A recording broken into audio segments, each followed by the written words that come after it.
Hello students, मैं Rakesh Kumar, government senior secondary school Nangal Chaudhary, जिला Mahendragarh, Haryana. Students, आज हम अध्ययन करने जा रहे हैं एक बहुत ही महत्वपूर्ण अध्याय ध्वनि के अंतर्गत आने वाले एक इंपॉर्टेंट टॉपिक जिसका नाम है ध्वनि की चाल अर्थात स्पीड ऑफ साउंड। और इसके अलावा हम एक और आज टॉपिक का अध्ययन करेंगे और वह टॉपिक रहेगा हमारा ध्वनि का परावर्तन। अर्थात आज हम ध्वनि की चाल और ध्वनि के परावर्तन का अध्ययन करने जा रहे हैं। देखिए, ध्वनि अपने आप में एक ऊर्जा का रूप है और वह भी कौन सी ऊर्जा है? यांत्रिक ऊर्जा, जो यंत्र के द्वारा उत्पन्न की जाती है। ऐसी ऊर्जा जो यंत्र के द्वारा उत्पन्न की जाती है और जो हमारे कानों को सुनने की संवेदना प्रदान करती है, उस ऊर्जा को हम बोलते हैं ध्वनि। आइए सबसे पहले हम ध्वनि की परिभाषा ही देख लेते हैं कि ध्वनि होती क्या है। चलिए, ध्वनि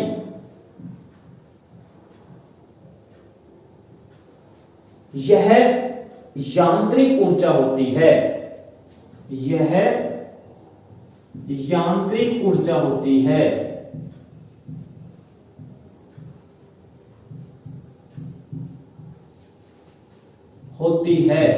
जो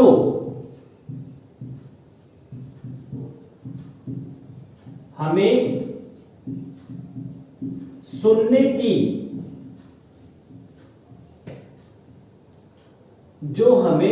सुनने की संवेदना प्रदान करती है,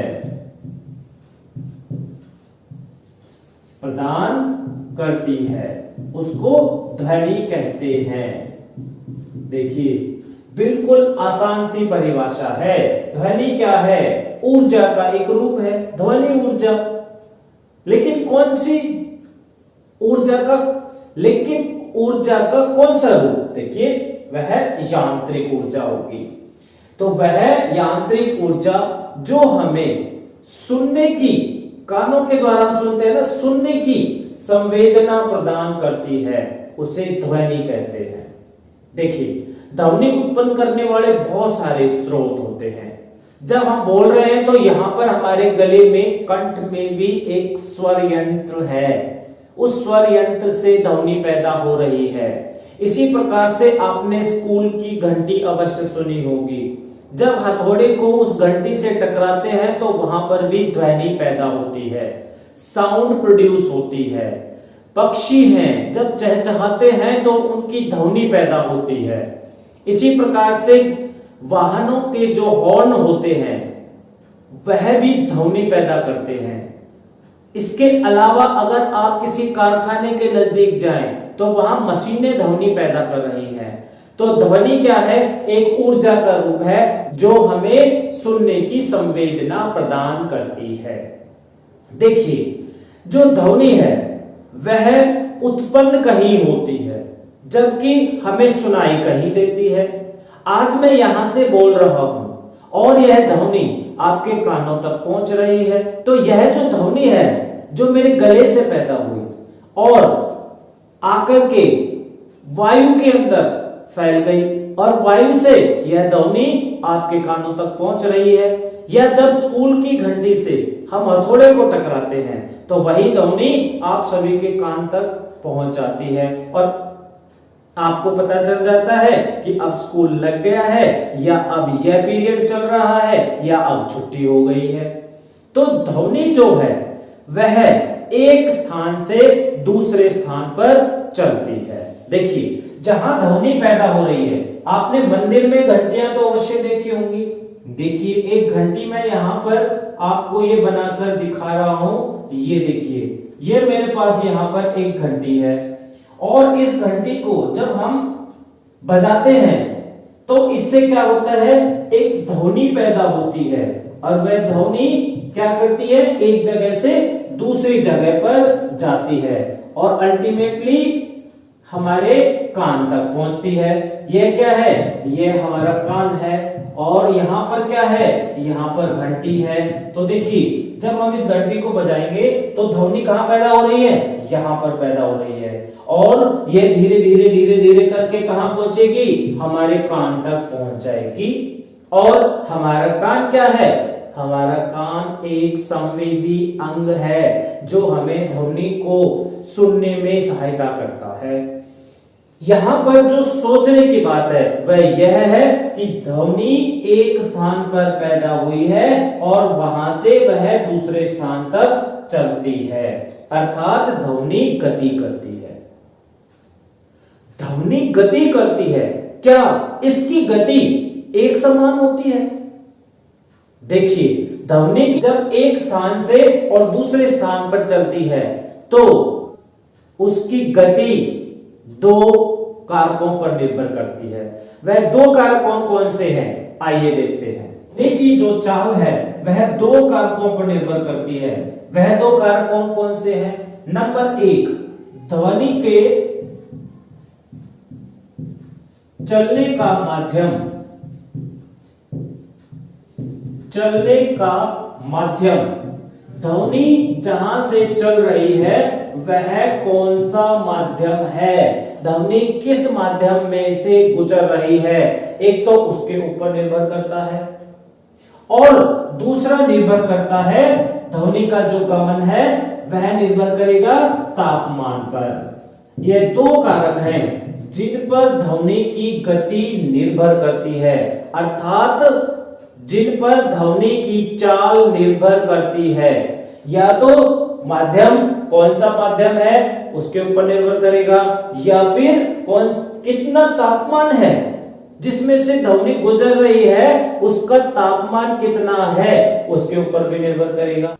आइए इनमें से एक एक का हम अध्ययन करते हैं। सबसे पहले हम लेते हैं ध्वनि के चलने का माध्यम। ध्वनि जिस माध्यम से जा रही है, यदि हम माध्यम को अवस्था के आधार पर वर्गीकृत करें तो तीन भागों में बांट सकते हैं।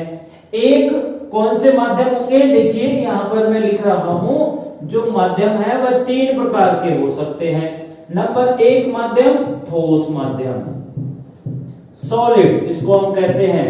तो ध्वनि जो है वो ठोस माध्यम अर्थात ठोस में से भी, सॉलिड में से भी गमन करती है। दूसरा हमारे पास जो माध्यम होगा वह होगा द्रव माध्यम अर्थात लिक्विड। ध्वनि जो है वो द्रव माध्यम अर्थात लिक्विड में से भी गमन करती है। इसी प्रकार से एक तीसरा अवस्था के आधार पे अगर हम देखें तो हमारे पास जो माध्यम होगा वह होगा गैसीय माध्यम। गैसीय माध्यम अर्थात गैसेस जो होंगी उनके अंदर से भी ध्वनि गति करती है। तो ध्वनि की गति को अगर हमें देखना है तो वह माध्यम के ऊपर निर्भर करेगी। और माध्यम तीन प्रकार के होते हैं अवस्था के आधार पर, ठोस माध्यम, द्रव माध्यम और गैसीय माध्यम। अब यहाँ पर प्रश्न ये उठता है कि क्या वास्तव में ठोस में से ध्वनि गुजरती है? चलिए देखिए, आपने टेलीफोन तो अवश्य देखा होगा। जो टेलीफोन हमारे घर में लगा होता है उस टेलीफोन में क्या होता है? एक तार जुड़ी हुई होती है। तो वहां पर एक जगह से ध्वनि पैदा करके तार द्वारा दूसरी जगह ले जाई जा रही है। आपने खिलौना टेलीफोन भी देखा होगा। जो खिलौना टेलीफोन है आप बना भी सकते हो। वहां पर आप दो कप लीजिए, ये देखिए इस प्रकार के दो कप लीजिए और दो कप लेकर के उनके जो तली है उसमें छिद्र करके और एक धागे से या तार से जोड़ लीजिए। फिर यहाँ पर अपने मित्र को बोलिए कि वह जो है यहाँ पर क्या करेगा? ध्वनि पैदा करेगा। यहाँ पर ध्वनि पैदा करेगा। आप अपने मित्र को बोलिए कि वह यहाँ पर ध्वनि पैदा करे और यहाँ पर आप जो है कान लगाकर सुनिएगा। तो आपका जो दोस्त है यहां से जो ध्वनि पैदा कर रहा है आप उसको यहां पर आसानी से सुन पा रहे हैं। क्यों? क्योंकि जो ध्वनि है जो यहां से पैदा की जा रही है वो इस तार के द्वारा या धागे के द्वारा दूसरे स्थान पर पहुंच रही है और आपको स्पष्ट सुनाई पड़ रही है। टेलीफोन जो होता है जिसका मैं उदाहरण आपको दे रहा था, उसमें भी जब हम टेलीफोन से बात करते हैं तो वहां देखते हैं कि एक तार में से आवाज जो है वो जा रही है, तो वहां पर हम देखते हैं कि जो हमारी ध्वनि है वह तार के द्वारा टेलीफोन एक्सचेंज तक जा रही है। तो इस प्रकार से हम कह सकते हैं कि जो ठोस है उनके अंदर ध्वनि का गमन होता है। यदि मैं और अन्य ठोस पदार्थ लूं, मैंने यहाँ पर ये देखिए मार्कर लिया हुआ है और यदि मैं मार्कर को अपने कान के साथ लगाऊं और इधर दूसरे इसके किनारे को मैं यहाँ पर स्क्रैच करता हूं, खुरसता हूं, तो मुझे यहाँ पर इसके खुरचने की जो आवाज है यहाँ पर कान पर मुझे स्पष्ट सुनाई पड़ती है। इस प्रकार से देखिए मैं अगर इसको खुरचता हूं तो इसके खुरचने की जो आवाज है मुझे इस सिरे तक स्पष्ट सुनाई पड़ रही है। इसका मतलब ये हुआ कि यहाँ पर इस मार्कर में भी ध्वनि एक सिरे से दूसरे सिरे तक गमन कर रही है, अर्थात ध्वनि की जो चाल है इसमें भी है, अर्थात ध्वनि इसमें भी चल रही है। इसी प्रकार से जो ध्वनि का दूसरा माध्यम है वह है द्रव माध्यम। ध्वनि केवल ठोस पदार्थों में से ही नहीं गुजरती है बल्कि द्रव पदार्थों में से भी गुजरती है, लिक्विड में से। इसका अगर आप एक उदाहरण देखना चाहें तो आप क्या कर सकते हैं, देखिए आप एक बैलून लीजिए और बैलून को, गुब्बारे को जल से भर लीजिए। ये देखिए बैलून है मेरे पास यहाँ पर, मैंने इसमें जल भर लिया, गुब्बारा है ये यहाँ पर और इसमें मैंने क्या भरा हुआ है, अंदर जल भर लिया है। और जल भरने के बाद मुझे क्या करना है, इस गुब्बारे को अपने कान से लगाना है इस प्रकार से और अपने दोस्त को कहना है कि उधर से वो उसको जरा खुरचे, हल्के हल्के से खुरचने की आवाज पैदा करे। वो गुब्बारे के जब उस सिरे को खुरचेगा तो उसके दूसरे सिरे पर हमें ध्वनि सुनाई पड़ती है। यहाँ पर भी जो ध्वनि है वह, अगर मान लीजिए यहाँ पर वह हमारा दोस्त खुरच रहा है तो यहाँ पर जो हमें ध्वनि है वह सुनाई पड़ेगी, हमारे कान को ध्वनि सुनाई पड़ेगी, क्योंकि जो जल है, जल में से भी ध्वनि जो है वह क्या कर रही है, गमन कर रही है और गमन करके हमारे कान तक पहुंच रही है। इसी माध्यम का सहारा लेकर के जो जल में रहने वाले जीव हैं वह अपने संदेश भेजते हैं और प्राप्त करते हैं। किस वजह से? कि जल के अंदर अर्थात द्रव पदार्थों के अंदर जो ध्वनि है वह गमन करती है। ठीक है, इसी प्रकार से देखिए जो गैस है, तीसरा माध्यम है हमारे पास गैसीय माध्यम, जिनमें ध्वनि का गमन होता है। गैस का अगर हम उदाहरण देखना चाहते हैं तो देखिए आपके और हमारे बीच में या आपके दोस्तों के बीच में वायुमंडल उपस्थित है, वायु उपस्थित है और वायु में क्या है, गैसें हैं।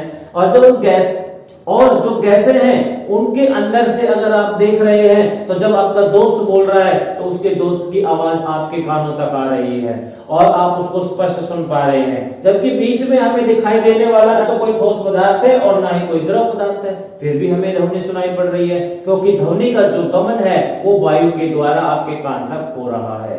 इसी प्रकार से जब स्कूल की घंटी बजाई जाती है तो वायु के द्वारा उस ध्वनि का जो गमन है आपके कानों तक होता है। तो कहने का यहाँ पर अर्थ यह है कि ठोस, द्रव और गैस तीनों में ही ध्वनि का गमन होता है और निर्भर करता है इन तीनों ही माध्यमों में कि कौन सा माध्यम ध्वनि के गमन के लिए उपस्थित है। यदि ठोस माध्यम उपस्थित है तो ध्वनि का गमन सबसे तेज होगा, अर्थात ध्वनि की चाल सबसे तेज ठोस पदार्थ में होगी। यदि मैं इनको इनकी चाल के आधार पे लिखूं कि किस माध्यम में ध्वनि की चाल सबसे अधिक होगी तो देखिए ठोस माध्यम में ध्वनि की चाल सबसे ज्यादा होगी, उससे कम द्रव माध्यम में होगी और उससे कम गैस माध्यम में होगी। जो गैसीय मीडियम है, गैस माध्यम है, उसके अंदर सबसे कम रहेगी। ये आपको याद रखना है। ये देखिए ठोस माध्यम में सबसे तेज ध्वनि की चाल होती है, द्रव में उससे कम होती है, गैस में उससे भी कम होती है। हम इन तीनों माध्यमों के कुछ उदाहरण लेते हैं और देखते हैं क्या वास्तव में ठोस पदार्थों में गति होती है, ठोस पदार्थों में सबसे अधिक ध्वनि की चाल होती है, या द्रव में होती है, या गैस में होती है। आइए इसके कुछ उदाहरण देखते हैं। देखिए, सबसे पहले मैं एक ठोस का उदाहरण लेता हूं। ठोस में मैं सबसे पहले ले रहा हूं यहां पर लोहे की छड़। मैंने एक लोहे की छड़ ले ली, लोहे की रॉड ले ली, ठीक है, और मैं उसमें ध्वनि की चाल को देखना चाहूं कि ध्वनि किस चाल से चल रही है। तो उसमें जो ध्वनि की चाल होगी 5950 मीटर प्रति सेकंड, अर्थात एक सेकंड में 5950 मीटर दूर चली जाएगी, अर्थात 5.5 किलोमीटर से भी ज्यादा दूर चली जाएगी। हम कहें तो 6 किलोमीटर के लगभग चली जाएगी एक सेकंड में। यह जो चाल है आपको तापमान के अनुसार निर्धारित करनी है। यह जो चाल है ध्वनि की, ये 25 डिग्री सेल्सियस पे अर्थात कक्ष ताप पे, रूम टेम्परेचर पर लोहे की छड़ के अंदर होती है। इस चाल से ध्वनि एक सेकंड में लोहे की छड़ में 5950 मीटर दूर चली जाएगी। इसके बाद हम आते हैं द्रव की ओर कि द्रव के अंदर ध्वनि की चाल कितनी होती है। द्रव के रूप में मैं यहां जल ले रहा हूं। देखिए, समुद्री जल के अंदर, जो समुद्र के अंदर जल होता है, उसके अंदर समुद्री जल जो होता है द्रव रूप में होता है, जल है, उसमें ध्वनि की चाल कितनी होगी 25 डिग्री सेल्सियस पर। उसमें ध्वनि की चाल होगी 1531 मीटर प्रति सेकंड। 1531 मीटर प्रति सेकंड। ये समुद्र के जल जिसमें लवणों की मात्रा ज्यादा होती है, उसमें 1531 मीटर प्रति सेकंड होती है।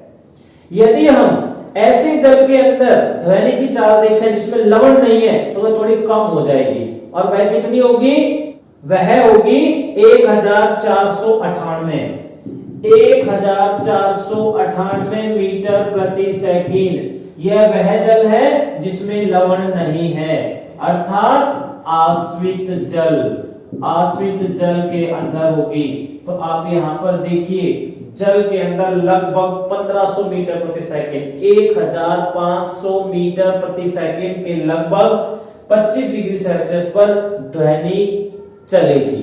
ठीक है, आइए अब हम देखते हैं गैसीय माध्यम के अंदर कि जो गैस है अर्थात वायुमंडल है, इसमें जो ध्वनि है इसकी कितनी चाल होती है।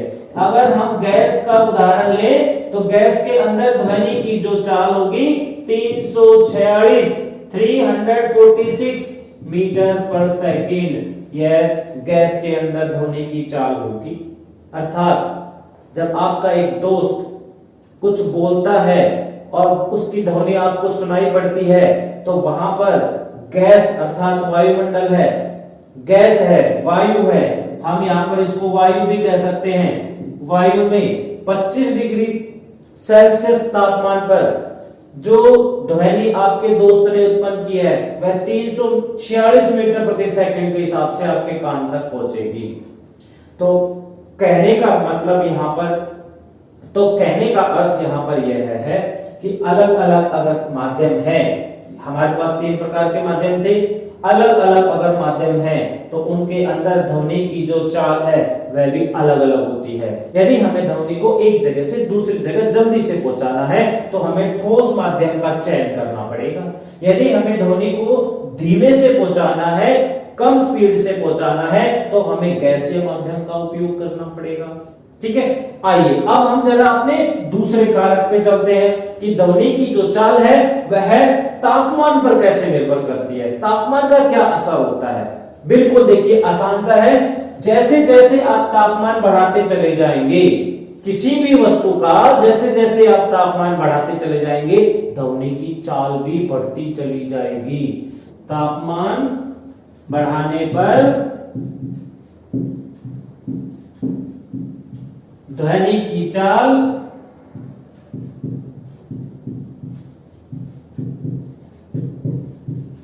बढ़ जाती है। ये देखिए, इसको हम उदाहरण से समझते हैं। तापमान बढ़ाएं और ध्वनि की चाल बढ़ जाए। देखिए, इसको हम उदाहरण से समझते हैं। यदि मैं तापमान 0 डिग्री सेल्सियस करता हूं, 0 डिग्री सेल्सियस, तो वहां पर ध्वनि की जो चाल होगी वह होगी 331 मीटर प्रति सेकंड। यहां पर हम किसकी बात कर रहे हैं? यहां पर हम वायु में ध्वनि की चाल की बात कर रहे हैं। ये जो मैं आपको उदाहरण दे रहा हूं ध्वनि की चाल का, वह किसमें है? वायु में है। यदि वायु का तापमान 0 डिग्री सेल्सियस कर दिया जाए तो उसमें ध्वनि चलेगी 331 मीटर प्रति सेकंड। और यदि इस वायु का तापमान 20 डिग्री सेल्सियस कर दिया जाए, 20 डिग्री सेल्सियस, तो ये जो चाल है ना 331 से बढ़ जाएगी। और बढ़कर के कितनी हो जाएगी? बढ़ करके 343 मीटर प्रति सेकंड हो जाएगी। 343 मीटर प्रति सेकंड हो जाएगी। 20 डिग्री तापमान बढ़ने पे देखिए वायु में ध्वनि की चाल बढ़ गई है। अगर मैं थोड़ा सा तापमान और बढ़ा दूं और यहां पर कर दूं 22 डिग्री सेल्सियस, तो यह ध्वनि की चाल और बढ़ जाएगी और बढ़ करके 344.2 मीटर प्रति सेकंड हो जाएगी। देखिए, केवल 2 डिग्री सेल्सियस बढ़ने से ही 344.2 मीटर पर सेकंड हो गई है। यदि मैं इस वायु के तापमान को और बढ़ा दूं और मैं इसको बढ़ा करके 25 डिग्री सेल्सियस कर दूं, तो यह बढ़ करके देखिए कितना हो जाएगी? 25 डिग्री सेल्सियस पर वायु में ध्वनि की चाल 346 मीटर प्रति सेकंड हो जाती है। तो ये जो डाटा है आपके सामने वायु में ध्वनि की चाल को प्रदर्शित कर रहे हैं कि अलग अलग तापमान पर ध्वनि की चाल अलग अलग होती है। यदि हम तापमान को बढ़ा रहे हैं, 0 से 20 कर दिया है, तो वायु में ध्वनि की चाल 331 से 343 मीटर प्रति सेकंड हो गई है। यही हमने तापमान को 2 डिग्री सेल्सियस और बढ़ाया तो ध्वनि की चाल 344.2 मीटर प्रति सेकंड हो गई है। जबकि अगर हम 25 डिग्री सेल्सियस तापमान कर दें वायु का, तो वहां पर ध्वनि की चाल 346 मीटर प्रति सेकंड हो जाएगी। तो हम सरल शब्दों में कह सकते हैं कि ध्वनि की जो चाल होती है वह 2 कारकों पर निर्भर करती है। एक तो ध्वनि के चलने के माध्यम के ऊपर निर्भर करती है और दूसरा ध्वनि के तापमान पर निर्भर करती है। ध्वनि का माध्यम कैसा है, ध्वनि के चलने का माध्यम कैसा है, ठोस है, द्रव है या गैस है, उस पर निर्भर करेगी। ठोस में सबसे तेज चलेगी, द्रव में उससे कम और गैस में सबसे कम चाल होगी। और इसी प्रकार से तापमान पर निर्भर करेगी कि ध्वनि की चाल कितनी है। यदि हम तापमान को बढ़ाएंगे तो ध्वनि की चाल बढ़ जाएगी। कुछ आंकड़े आपके सामने यहाँ पर मैंने प्रस्तुत कर ही दिए हैं। तो इस प्रकार से हम कह सकते हैं कि ध्वनि की जो चाल है वह 2 कारकों पर निर्भर करती है और भिन्न भिन्न पदार्थों में भिन्न भिन्न ध्वनि की चाल होती है। चलिए, ध्वनि की चाल के बाद अब हम आते हैं अपने दूसरे मुख्य टॉपिक पर और वह है हमारे पास ध्वनि का परावर्तन। देखिए, ध्वनि का परावर्तन क्या होता है? ध्वनि जब एक स्रोत से उत्पन्न होती है, तो अभी हमने पढ़ा कि ध्वनि विभिन्न विभिन्न माध्यमों में भिन्न भिन्न चाल से चलती है और कहां तक जाएगी वो, ये हमें देखना है। यहां पर ध्वनि पैदा करता हूं, ये देखिए, ये ध्वनि यहां पर पैदा की, ये जो ध्वनि पैदा की है, और यदि मैं यहां पर, ये देखिए मैंने एक दीवार बना दी है, ये क्या है यहां पर? दीवार। जो ध्वनि पैदा की गई है यहां पर, वह ध्वनि जाएगी और इससे टकराएगी। टकराने के बाद आगे तो जा नहीं सकेगी, तो फिर क्या होगा? टकराने के बाद वापस आ जाएगी। इस प्रकार से ध्वनि का जाना और किसी वस्तु से टकरा करके वापस आना, ही ध्वनि का परावर्तन कहलाता है। अर्थात ध्वनि का किसी पदार्थ की सतह से टकराकर वापस आना ध्वनि का परावर्तन कहलाता है। परावर्तन का मतलब है टकराकर वापस आना। जैसे हम एक बॉल लेते हैं रबड़ की, उसको दीवार से मारते हैं फेंक के, तो वो दीवार से टकरा के वापस आ जाती है, हमारी तरफ ही आ जाती है। इसी प्रकार से यदि आप किसी बड़े हॉल के अंदर चले जाएं या किसी कुएं के मुंह पर ध्वनि पैदा करें, कुएं के मुंह के पास जाएं और वहां पर ध्वनि पैदा करें, तो वहां पर हमारी ध्वनि जाएगी और कुएं के अंदर नीचे तली से टकरा के फिर वापस आएगी और हमें थोड़ी देर बाद सुनाई दे जाएगी। इसी प्रकार से यदि हम किसी बड़े कमरे में आवाज लगाते हैं हेलो, तो वही आवाज थोड़ी देर के बाद हमें फिर से सुनाई देगी। ऐसा क्यों हुआ? ऐसा हुआ कि हमने जो ध्वनि पैदा की वह गई और उस दीवार से टकराई और दीवार से टकराने के बाद वापस आ गई और फिर हमें वो सुनाई दे गई। तो इसी घटना को हम क्या कहेंगे? इसी घटना को हम कहेंगे ध्वनि का परावर्तन। अर्थात अगर हम इसकी परिभाषा की बात करें तो इसकी परिभाषा होगी ध्वनि का किसी सतह से टकराकर वापस आना ध्वनि परावर्तन कहलाता है। देखिए, ध्वनि का किसी सतह से टकराकर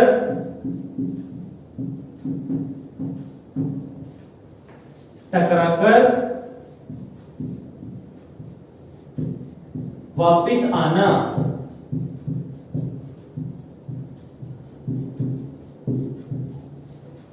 ध्वनि का परावर्तन कहलाता है।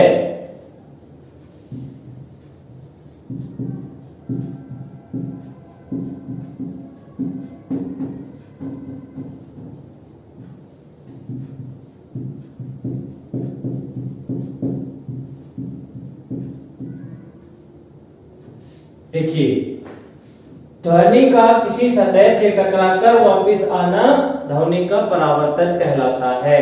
यहाँ पर हमने ध्वनि पैदा की, वह गई और किसी दीवार से टकराई, टकराने के बाद हमारे पास वापस आ गई। तो यह जो गई है ध्वनि, इसको हम बोलते हैं आपतित ध्वनि। जो ध्वनि हम पैदा कर रहे हैं और जो जा रही है किसी सतह से टकराने के लिए, ये ध्वनि देखिए हम यहाँ पर पैदा कर रहे हैं और ये जाएगी सतह से टकराएगी। तो ये जो ध्वनि है जो आ रही है और किसी सतह से टकरा रही है, इसको बोलते हैं आपतित ध्वनि। आपतित ध्वनि, इंसिडेंट साउंड। ओके, इसके बाद जो हमारे पास यहाँ पे टकराने के बाद जो ये ध्वनि आई है, टकरा करके जो ध्वनि वापस आ रही है हमारी तरफ, उसको हम बोलते हैं परावर्तित ध्वनि। याद रखिएगा आप, परावर्तित ध्वनि अर्थात रिफ्लेक्टेड साउंड कहेंगे हम इसको। तो आपतित ध्वनि जो हम पैदा कर रहे हैं और किसी सतह से टकराने के बाद जो आ रही है वह परावर्तित ध्वनि होगी। ठीक है, इसको समझने के लिए कि ध्वनि का परावर्तन कैसे होता है, आइए हम एक क्रियाकलाप यहाँ पर देखते हैं कि ध्वनि का परावर्तन कैसे होता है। देखिए, परावर्तन को क्रियाकलाप द्वारा समझने के लिए हम क्या करेंगे, हम एक गत्ते की सतह लेंगे। ये देखिए, ये मेरे पास यहाँ पर एक गत्ते की सतह है। गत्ता हमारे पास मोटा होना चाहिए, इतना मोटा गत्ता हो कि जिसमें से ध्वनि आसानी से दूसरी तरफ गुजरकर ना जा सके।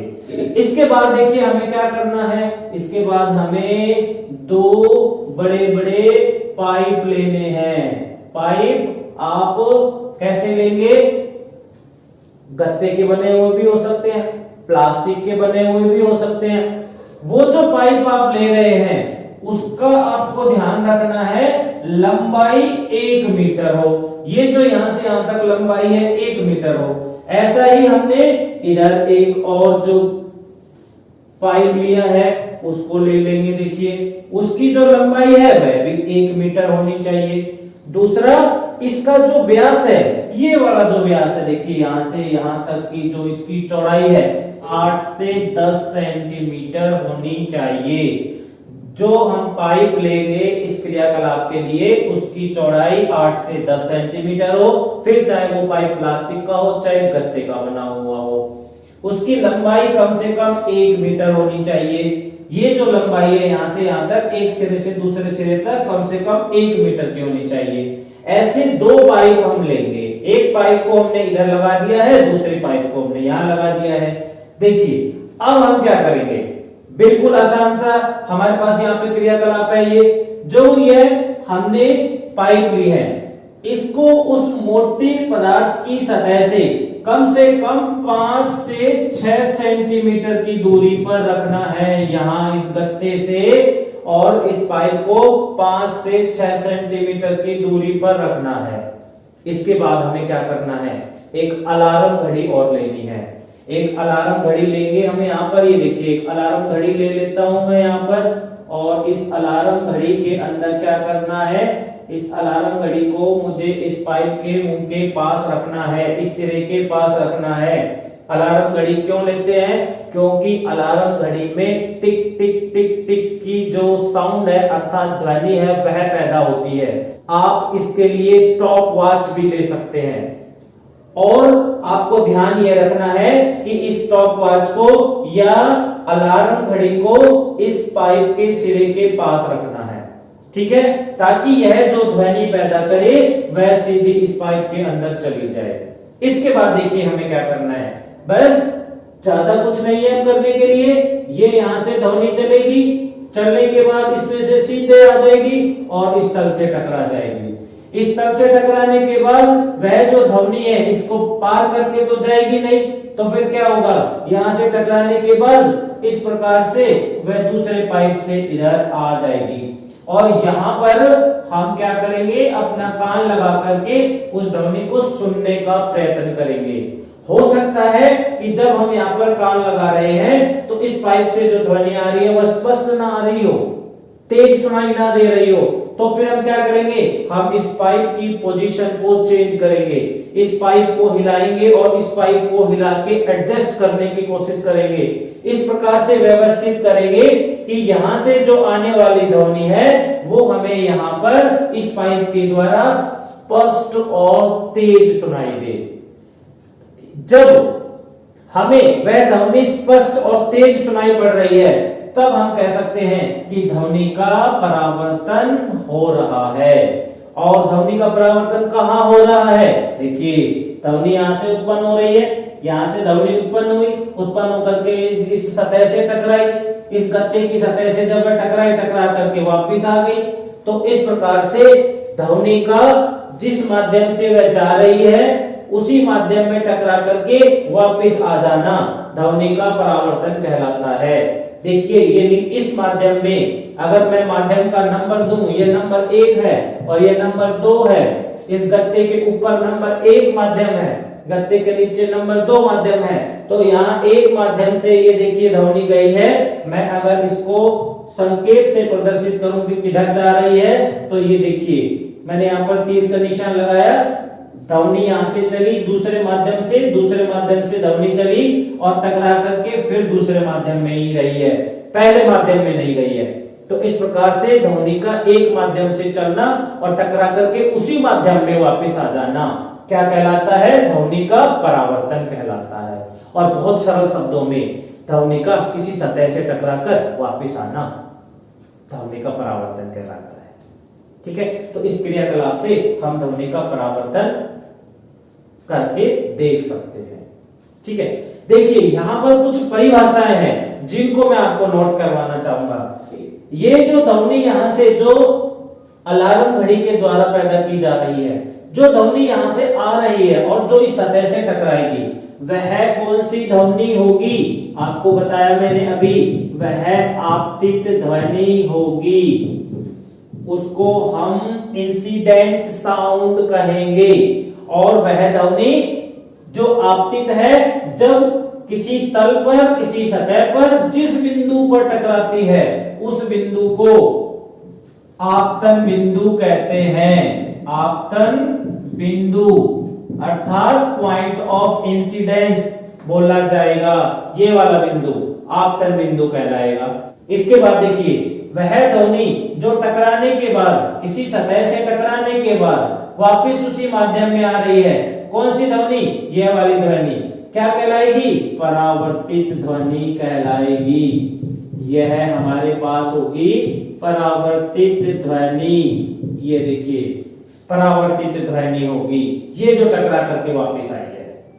ठीक है, एक और चीज है यहाँ पर, ये जो बिंदु है जिसको हम आपतन बिंदु कह रहे हैं, पॉइंट ऑफ इंसिडेंस, इस पर यदि मैं इस सतह के साथ, गत्ते की सतह के साथ या वस्तु की सतह के साथ परपेंडिकुलर ड्रा कर दूं, अर्थात 90 डिग्री का कोण बना दूं, समकोण बना दूं, ये देखिए यहाँ पर इस बिंदु पर, किस बिंदु पर? आपतन बिंदु पर। यदि मैं इस गत्ते की सतह के साथ 90 डिग्री का कोण बना करके और एक रेखा खींच दूं, इस रेखा को हम बोलते हैं अभिलंब। अभिलंब अर्थात इसको बोलेंगे हम नॉर्मल। तो इस प्रकार से ये हमारे पास था एक क्रियाकलाप जिसमें हमने देखा कि किस प्रकार से ध्वनि का परावर्तन होता है। देखिए, ध्वनि के परावर्तन के हमारे पास दो नियम हैं। वह दो नियम कौन कौन से हैं? आइए हम उसकी बात करते हैं। ध्वनि परावर्तन के नियम, और वह हमारे पास दो होंगे। देखिए, ये मेरे पास यहाँ पर कोई सतह थी और इस पर यह आपतित ध्वनि हो गई जो आकर के टकरा गई। ये जो बिंदु है यह मेरे पास हो गया आपतन बिंदु। आपतन बिंदु से जो ध्वनि थी वो टकरा करके वापस उसी माध्यम में चली गई। तो ये जो वापस उसी माध्यम में ध्वनि गई है वह कौन सी ध्वनि है? परावर्तित ध्वनि है। देखिए यहाँ पर यह आपतित ध्वनि है, इंसिडेंट साउंड आपतित ध्वनि होगी। और जो बिंदु है यह है आपतन बिंदु है जिसके ऊपर आपतित ध्वनि आकर के टकरा रही है, वह आपतन बिंदु है। आपतन बिंदु पर यदि हम इस वस्तु की तल के साथ 90 डिग्री का कोण बना दें अर्थात एक लंब खींच दें, वह कहलाता है अभिलंब। अभिलंब होगा। तो हम ध्वनि के परावर्तन के नियमों का अध्ययन करें तो हमें इन सब के बारे में पहले पता होना चाहिए। अब हम आएंगे कि ध्वनि का परावर्तन क्या होता है, इसके कितने नियम हैं। अब हम आएंगे कि ध्वनि के परावर्तन के नियम कौन कौन से हैं।